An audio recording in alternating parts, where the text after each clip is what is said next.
Brad Williams, Frugal Finance. Estimating the cost of equity. Having estimated the risk-free rate, the risk premium, and the betas, we can now estimate the expected return from investing in equity at any company. In the CAPM, the expected return can be shown as expected return equals the risk-free rate plus beta time expected risk premium, where the risk-free rate would be the long-term government bond rate.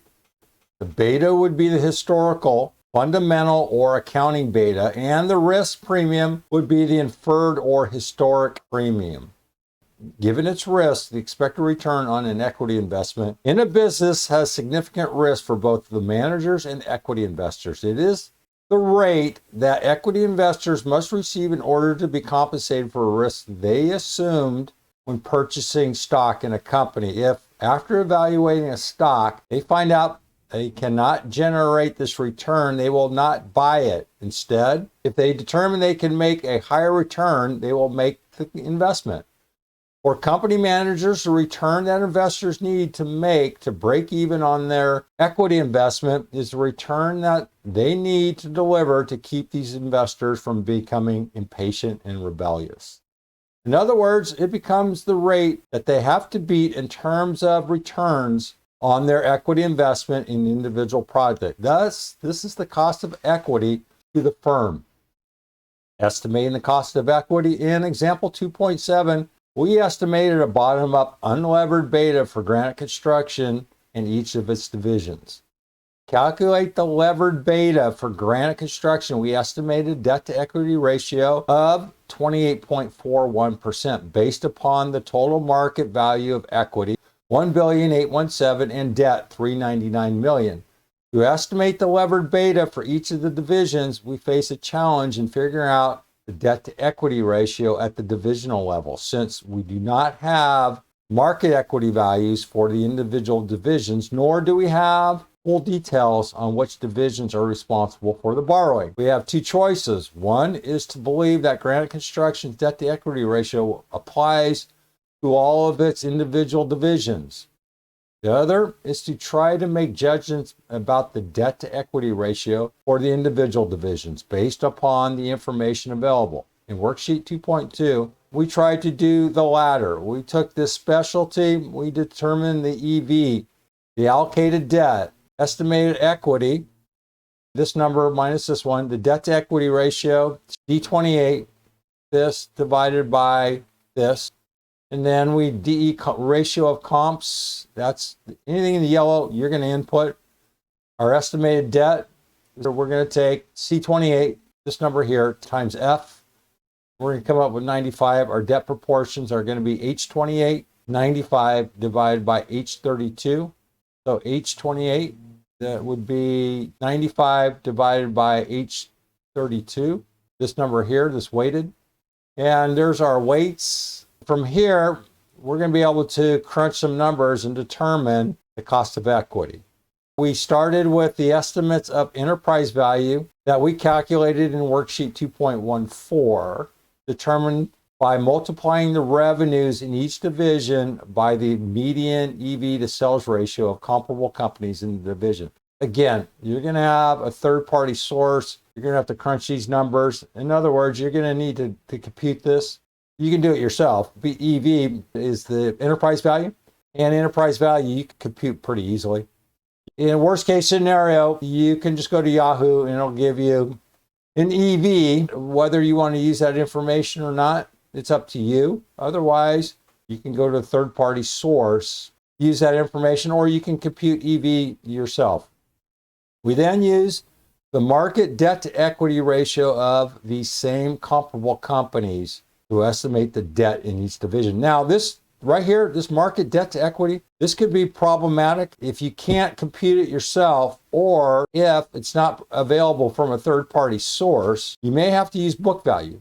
If we use comparable companies to estimate the debt in each division in the last column, and use the ratios computed from these estimated debt numbers to distribute the existing debt, 390 them across the division. So we just took a proportion of their weights.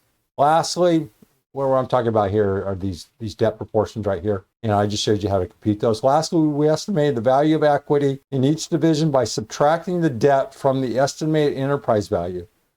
Okay, we're stretching a little bit here. One, how accurate is estimated EV? Their numbers, and over time, you'll determine if this EV value has any strength in terms of its measurability.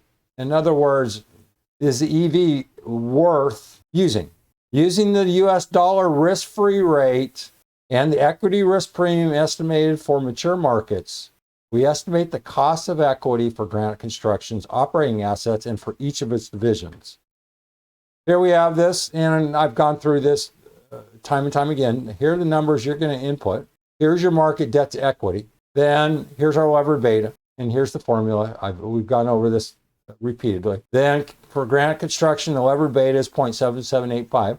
We used that in the previous example. Cost of equity, we're going to use this formula, G47, which is the risk-free rate, plus E47, and that's going to be this debt ratio or this levered beta, times whatever this risk premium is, H47. Then that will generate, risk shouldn't have a capital K in there. And we have 431. So our cost of equity is going to be 1.54 for this division, 2.27, 178. And then what we're going to do is we're just going to, I didn't do this, but you can look at the company as a whole, but here's the cost of equity for each division. And this is the company as a whole. And I believe this is a weighted average. All right. So the cost of equity varies across the remaining divisions, with specialty divisions having the highest beta and cost of equity. You can see the specialty division, cost of equity. Who has the highest beta? It's rather boring, isn't it? Unlevered beta and levered beta. So the materials company, specialty division, 0.6, cost of equity. So it looks like the water. It says the cost of equity vary across the remaining divisions, with specialty division having the highest beta and the water division the lowest. Well, actually it's the other way around. To estimate the cost of equity for capital construction, we will use the beta of 0.98 estimate from example 4.8 together with the risk-free rate and risk premiums from the United States. Cost of equity is risk-free rate plus beta times equity risk premium. 547. Cost of equity, 5.47 right here. And we've done this time and time again. Inherent in the use of betas as a measure of risk is the assumption that marginal investor in equity is a well-diversified investor. Although this is a defensible assumption when evaluating publicly traded companies, it turns out to be much more difficult to validate for private firms. The owner of a private firm usually has the majority of his or her wealth tied up in the business. Therefore, he or she carries virtually the total risk in the business rather than just the market risk. This, for a business like capital construction, the beta that we have estimated of 0.98, leading to a cost of equity of 6.64%, will understate the risk carried by the owner.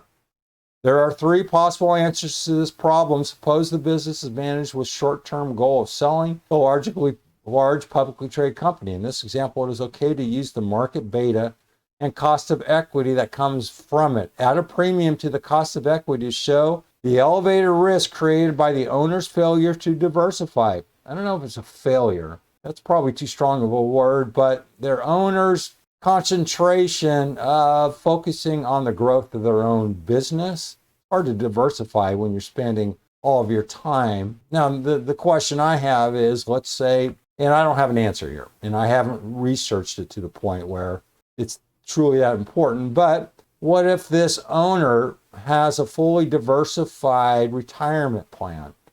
Would that satisfy this requirement? I think it would. If they have a $1 million retirement plan, is that tied to the company or to the individual? I would make that assumption that they are fully diversified in that case. And I would use this example up here. I would use the market beta and cost of equity.